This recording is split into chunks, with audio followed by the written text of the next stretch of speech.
Hello guys, good morning. સ્વાગત છે તમારા બધાનું મસ્ત મજાના એક નવા વ્લોગમાં. તો મમ્મી પપ્પા જો અત્યારે બહાર ગયા છે અને નીરવ હજી નથી ઉઠ્યો, એટલે નાસ્તો પછી થાય. તો મેં દાળ ભાત આજ બનાવવાના છે ને, તો દાળ ભાત વેલા મૂકી દઈ, કારણ કે અમે એક જ કુકરમાં દાળ ભાત બંને હારે મૂકી, એટલે એને ચડતા છે ને થોડીક વાર લાગે ધીમા ગેસે મૂકીને. એટલે તો મેં કીધું હાલો આપણે દાળ ભાત તો એક બાફવા મૂકી દઈ. હમણાંથી હું વ્લોગમાં છે ને ભૂતિયા જેવો લાગુ છું, કારણ કે જો ભાઈ બિયર્ડ સેટ નથી, વાળ સેટ કર્યા નથી, આમ ટ્રીપ પતી ને પછી આળસમાં અહીંયા સલૂન વાળા અહીંયા ભીડ હોય, તો આજે ટાઈમ લઈને છે ને આપણે બિયર્ડ ની બધું પતાવી દઉં. કાલે રાતે જો પટ્ટી ભજીયા બટેકાના ગોટા ફરાળી બનાવ્યા હતા, એટલે સવારમાં ભાઈ ગોટા હોય અને ચા હોય અને જાડુ જો બધું ફરસાણ ખાય છે, એટલે મોજ પડી જાય. અને આ બીજા દિવસે ખાવાની વધારે મજા આવે, કારણ કે ગોટા ઠંડા થઈ જાય તો ઓર જ આવે. શું કેવું? ગોટા મને ઠંડા વધારે જ ભાવે, એટલે કાલ મેં થોડાક વધારે જ કર્યા હતા, પણ મને હવારમાં ન ભાવે, બપોરે ભાવે. અને આજે થાઈલેન્ડમાં હોય ને એવું ફીલ થાય છે, કારણ કે જે અમે ખાખરા લઈ ગયા હતા ને પાછા લેવા, તો એ ખાખરા ખાવું છું ને કપડા એ પહેર્યા છે. એટલે ખાખરા ખરેખર આ ટ્રાવેલિંગ માટે બેસ્ટ છે. શું કે કોઈન ખાખરા પણ આમ ઠીક સ્વાદ કા જાડા લાગે, મજા નો આવે કા, આમ ઓકે લાગે, પણ પતાવી દઈએ આપણે, ખાઈ લઈએ કે બીજી ટ્રીપમાં જવાનું તો બચાવીને રાખવું. બીજી ટ્રીપ પેલા પતાવી તો દેવું, પણ હવે આપણને આમ જ જાય, આપણને ઓલા જે મોટા આવે એ જ વધારે સ્વાદ મારે લાગ્યા. અને નીરવને કેટલી ના પાડું, પણ તો એ એમ જ કીધા રાખે કે આપણે બીજી ઇન્ટરનેશનલ ટ્રીપ જ મારવી છે. બીજી મારશું, પણ ક્યારે મારી એ નક્કી નહીં. વાત તો નથી નક્કી, પણ મારશું એ નક્કી છે. અને હું તમને દેશી આપણે એશિયન કન્ટ્રીમાં જ જાઉં, એ જાપાન છે, સાઉથ કોરિયા છે, ચાઇના છે, ત્રણમાંથી એક જગ્યાએ જવાનું. મને પ્રેક્ટિકલી વિચારું ને તો જો મને સાઉથ કોરિયા કેન્સલ લાગે, કારણ કે મેં કઈ સાંભળ્યું નથી. જાપાન બહુ જાય છે, એ સહી લાગે. વિયેતનામ છે, એ બધા ઘણા કન્ટ્રી છે. વિયેતનામ છે, બાલી છે, ત્યાં બધા બહુ જાય છે. થાઈલેન્ડ માંથી આ રેડ બુલ લીધું હતું ને, હજી આમ પડ્યું છે. બોલો, પીવાની ઈચ્છા જ નથી થતી, કારણ કે એનો સ્વાદ અલગ છે. એટલે આપણને રેડ બુલ પીવાળો માણસ મળી ગયો છે, એટલે આપણે એને દઈ દીધું છે કે પી જા. આખું તો હું નહીં પીવું, એક બે ઘૂંટડા મારીશ ખાલી. એક બે ઘૂંટડા રાખજે, પછી હું પી જાય, કારણ કે મને સ્વાદ નથી ગમતો. હારો જ છે, જે રોજ હોય એવો જ સ્વાદ છે, કઈ અલગ નથી લાગતો. તું રોજ રેડ બુલ પીશો? રોજ હું નથી પીતી, પણ તું પીશો. નીરવ રેડ બુલ નથી પીતો, હેલ બહુ પીવે છે.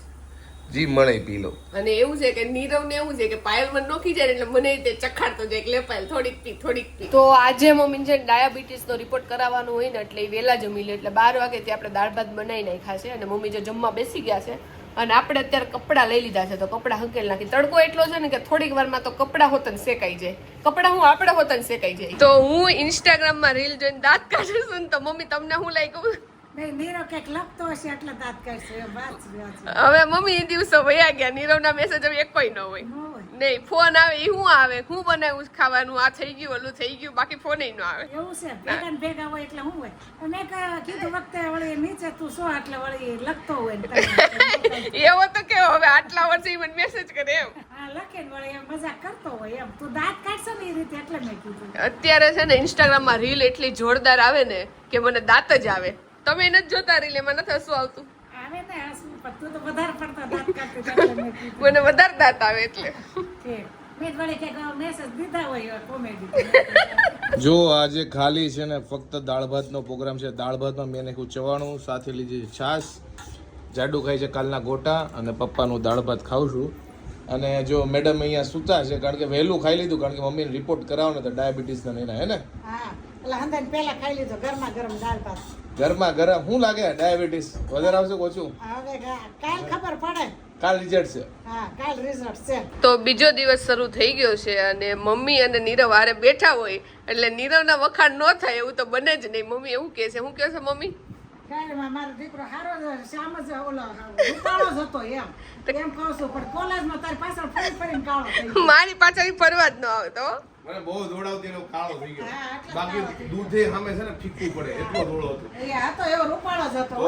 હા મમ્મી, મેં જોયું, મળી ને ત્યારે આમ ખાલી હાથ અડું ને ત્યાં તો છાપ પડી જાય, એટલો વાઈટ હતો નીરવ. એને મને છાપ પાડી કાળો પડી ગયો. અને આપડા માગાની કેટલી લાઈન લાંબી હતી, એની 3 કિલોમીટર માગા લાઈનમાં ઉભા હતા. 3 કિલોમીટર એમ કે અમદાવાદ નો પૂરું થાય ત્યાં સુધી લાઈન જ રહેતી. એટલું બધું સાચું ન માગા તો ઘણા આવતા હોય, એટલે એની પસંદનું લાવવા નતો ને એટલે મારે પછી શું કરવું, બધા ના પડે. એ મમ્મી, તમને નીરવ એવું કીધું કે મારે પાયલ ઘરમાં લાવ્યું, તો તમને આમ પેલા શું થયું? સકીત તો થઈ જ જાય ને. તો તમને આટલો સારો છોકરો ને આટલી ખરાબ છોકરી કા એવું થયું? તો મમ્મી નહીં, આમ સકીત થઈ ગયા હતા કે આ વળી કઈ પસંદ કરી. એટલે હારી પસંદ કરી કે ખરાબ પસંદ કરી? જોઈ પછી ખ્યાલ આવે ને. તમે તો મને જોયેલી જ હતી ને. આમ જોયેલી હતી, પછી તો નહીં, નામ કોઈ પાડ્યું પછી ખબર પડી, ત્યાં સુધી તો ન જોઈ. હોય ને જેટલા માગ આવે ને કે મારે હમણાં નથી કરવું એમ જ કરતો પછી કીધું અમારે બધાને જવાબ કેટલો દેવો તું જીવ હોય મારી મમ્મી કહે કે લાઈન 3 કિલોમીટર થઈ ગઈ તો જવાબ દે. હવે માટી ગ્રાનો ફેંકા શરૂ થાય. ના માગા સરસ હતા જ બધા હોય તો ખરા ને જુવાન છોકરા માર કરતા હારા હતા મમ્મી માગા. માર કરતા હારા હતા માગા. થોડી ખબર પડે એમ ભેગા થોડા રહ્યા હોય. એ મમ્મી હા માગા ઘણા હતા માગા એટલે આપણી જેવા જ હતા એમ હું કહું માગા ઘણા હતા હા પણ બાઇકમાં હોય મળે હું કરું લખીને તમે આવ્યા તો પછી- બાઇકમાં હતું એટલે ભાઈકમાં એ લોકો આટલી હારી છોકરી હતી ને એટલે હું મળી. હા એ તો એમ જ ને બધા પોતાને બધા હારા જ ગણે કેમ કે અહીંયા નીરવના મમ્મી નીરવના જ વખાણ કરશે એટલે મારા હું ખુદ કરી નાખું વખાણ. મારે ના હારી જ મળે છે એમાં ક્યાં ઓલું કઈ થોડું કહેવાય. એક નંબર કા હા એ તો એક નંબર જ છે એમાં એટલે છેલ્લેથી એક નંબર કે પહેલેથી એક નંબર? ઈ તારે જોવાનું. એક પહેલાથી એકડો ચાલુ થાય હા અને નીચેથી તો 10 ચાલુ થાય 10 9 8 વાહ. વાહ મમ્મી વાહ. તો આ ટી શર્ટ છે ને મમ્મી 2 વર્ષ પહેલા મારી હાટું લાવ્યા હતા. હું અહીંયા નહોતી, હું મળવા ગઈ હતી ને ત્યારે મારા સાસુ વાળા જે મમ્મી છે ને એ મારે હાટું આ ટી શર્ટ લઈ આવ્યા હતા. આજ પહેર્યું છે, કોમેન્ટમાં કહેજો કેવું લાગે છે. આમ તો સારું લાગે છે કારણ કે મારા પાસે આ લેંઘો પડ્યો હતો ને તો આના ઉપર ક્રીમ ટી શર્ટ હતું ને એ હવે નથી હું પહેરતી કારણ કે એમાં બહુ કલર બેહી ગયો હતો ને બહુ પહેર્યું એટલે હા વાછું ને એવું થઈ ગયું હતું. એટલે આજે જો નવું ટી શર્ટ ટ્રાય કર્યું છે. જોવામાં તો સારું લાગે છે. આ મમ્મીની ચોઈસનું છે, એ લઈ આવ્યા હતા મારા હાટું. જો આપણી પસંદ મોળી ન હોય છે ને એમ તમારી લાગે છે પસંદ ને? મોળી ન હોય તો મારી પસંદ એ મોળી ન હોય, જોઈ લ્યો. બે વસ્તુ છે કા મારી પસંદ નું પહેર્યું છે ને તારી પસંદ ની છે. હા હવે સમજ્યા લ્યો. તો આજે જો ટિંડોરા બટેકાનું શાક છે ને રોટલી બનાવવાનું છે. તો ટિંડોરા જો આપણે પહેલા મૂકી દીધા છે. મમ્મીએ જે રીતે શાક શીખવાડ્યું ને એ રીતનું આપણે કરી છે.